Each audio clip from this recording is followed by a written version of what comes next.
Welcome back to another technical deep dive here in the debug zone.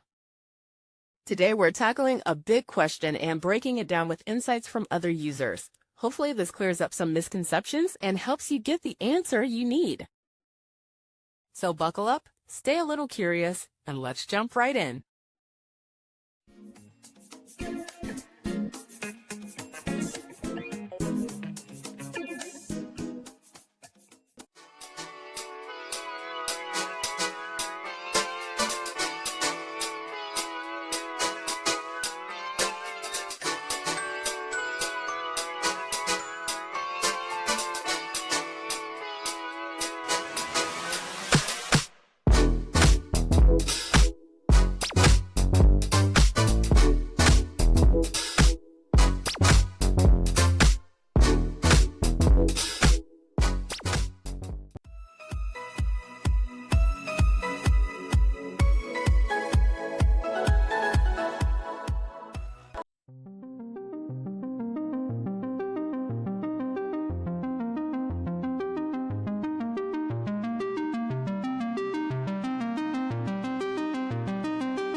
And that's a wrap.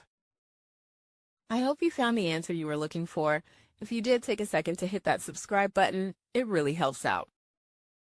And let me know in the comments which solution worked best for you. See you next time in the debug zone.